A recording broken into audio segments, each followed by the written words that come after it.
सभी को सादर नमस्ते। मैं बहन संदीप आर्या। आज सुबह सुबह एक भाई का फ़ोन आया। भाई बड़ा दुखी परेशान था समाज को लेकर के। भाई ने बोला कि बहन, आज हमारे समाज में विद्वान सन्यासियों की बहुत कमी है। तो मैंने बोला हाँ भाई ज़रूर। तो बोलने लगा, जितने आर्य समाजी है ये अपने बच्चों को गुरुकुल में क्यों नहीं पढ़ाते।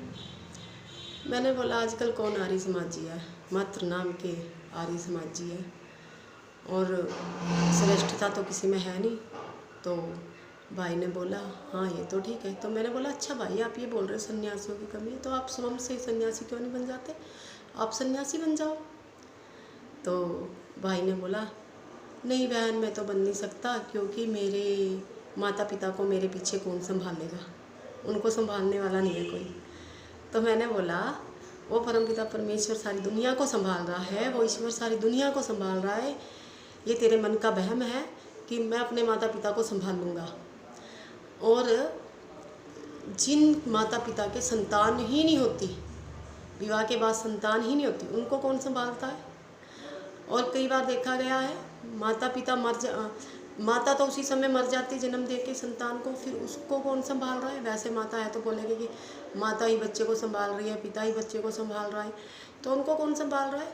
ये एक सिर्फ हमारा राग हो जाता है, हमारा मोह हो जाता है उसके प्रति, आत्मा के प्रति, संबंधों के प्रति।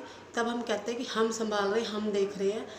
ऐसा कुछ नहीं होता, हम कुछ भी नहीं कर रहे होते, करता तो वो परमपिता परमेश्वर ही है, हम तो मात्र जरिया है ऐसा।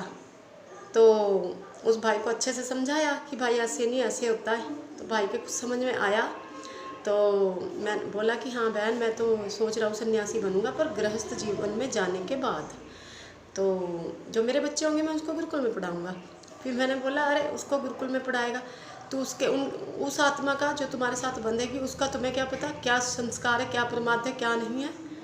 और फिर तुम अपने बच्चों की कैसे कह सकते हो कि तुम्हारे बच्चे तुम्हारे बताए मार्ग पे ही चलेंगे। जब बच्चे का पिछला, उस आत्मा का पिछला संस्कार जो होगा वो तो वैसे करेंगे ना कार्य। तुम्हारा तो अपना फर्ज होएगा कि आप संस्कार दे रहे हो अपने बालकों को। मान लो हम अपने बच्चे को जितने मर्जी संस्कार दे रहे, पर उसका कुछ अपना भी तो प्रमाद होता है ना जुड़ा हुआ, पिछले कुछ संस्कार होते हैं। तो भाई ने बोला कि हाँ बहन ये तो है। ना जाने क्यों आज मैं ये देख रही हूँ कि हम दूसरे पे तो उंगली उठाते हैं, दूसरे पर स्वयं को क्यों नहीं देखते, अपने आप को क्यों नहीं पहचानते हम कि मैं क्या हूँ। पहले बोलने से पहले शब्दों को, खुद को आर्य बोलते हो, आर्य बोलते हुए शब्दों में श्रेष्ठता नहीं दिखाई देती, विचारों में श्रेष्ठता नहीं दिखाई देती, तो क्यों बोलते हो ऐसे, क्यों सोचते हो फिर ऐसे दूसरे को। पता नहीं ना जाने कैसी कैसी बातें इंसान के मन में घूमती रहती है और वही बातें दूसरे के सामने करता है। अरे भाई पहले सामने वाले को अच्छे से जान लो, समझ लो, फिर बोल लो उसके सामने कि मैं बोलने क्या जा रहा हूँ उसको। क्योंकि अब मेरे पास कोई भी बात होगी उसका तो खरा जवाब ही मिलने वाला है, ऐसे ही जवाब मिलेंगे सभी को। पहले खुद को जाको, खुद में देखो कि हम क्या है। मैं स्वयं कहती हूँ मैं क्या हूँ, मैं अपने आप को पढ़ती हूँ मैं क्या हूँ, मैं कुछ भी नहीं हूँ बिल्कुल भी। तो मैं दूसरे को कैसे कह सकती हूँ कि दूसरा सन्यासी बन जाए, दूसरा ये बन जाए, वो बन जाए।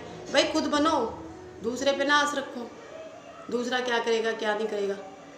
फिर भगत सिंह ऐसे थे वैसे थे, महाराणा प्रताप ने ये किया वो किया, झांसी की रानी ने ये किया। भाई वो तो भूत था, चला गया। आज तुम क्या कर रहे हो, तुम क्यों नहीं महाराणा प्रताप बन रहे हो। उनके क्या था, 2 हाथ थे, 2 पैर थे, 2 आँख थी, मुँह था, शरीर आपके जैसा था, स्ट्रक्चर पूरा आपके जैसे था, कुछ अलग तो है नहीं था कि उसके एक पूँछ थी, 2 सींग थे उनके, सब कुछ आप जैसा था। आप क्यों नहीं कर रहे हो अब, हैं आप ही तो सब कुछ हो। पिछली भूत को ले लेके बैठे रहेंगे।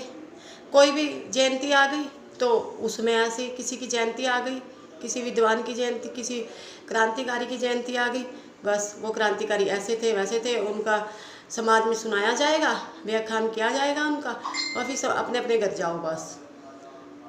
विद्वान आए, उन्होंने प्रवचन दिए और जो श्रोता थे उन्होंने सुने, मात्र इतना ही रह गया। आज विद्वान ने, वक्ता ने अपनी बात बोल दी, रख दी, श्रोता ने भी सुन ली, वो भी अपने घर वो भी अपने घर। जीवन में उतारना नहीं है, जीवन को उसके अनुसार जीना नहीं है, परिवर्तन होना नहीं है समाज में ना देश में। फिर कहते हैं कि परिवर्तन नहीं हो रहा, परिवर्तन नहीं हो रहा। अब हम योगाचार्य हो करके दूसरों को बताते हैं कि भाई पानी सुबह पीना है 1 लीटर तक। हमारे ऋषियों का कहना है कि हमें 1 लीटर पानी सुबह पीना चाहिए गुनगुना, ठीक है। तो अगर नहीं 1 लीटर पी पा रहे हो तो 3 गिलास पी लो, 2.5 गिलास पी लो, 2 गिलास पी लो, इतना तो पी लो। पर व्यक्ति इतना भी नहीं पी पाता पानी। उसने सुन तो लिया, अब सुनेगा क्या फ़ायदा, अब बता भी दिया क्या फ़ायदा जब उसने जीवन में नहीं उतारा उसको। तो जब तक कही हुई बड़ों से सुनी हुई बातें जो उसमें उतर चुका है, जो उस ज़िंदगी को जी चुका है, उसकी सुनी हुई बातों को जीवन में हम नहीं उतारते, आचरण में नहीं लेकर के आते, तब तक परिवर्तन नहीं होने वाला है। ना समाज का होने वाला है, ना परिवार का होने वाला है, ना खुद का होने वाला है। भूल जाओ फिर। ओम।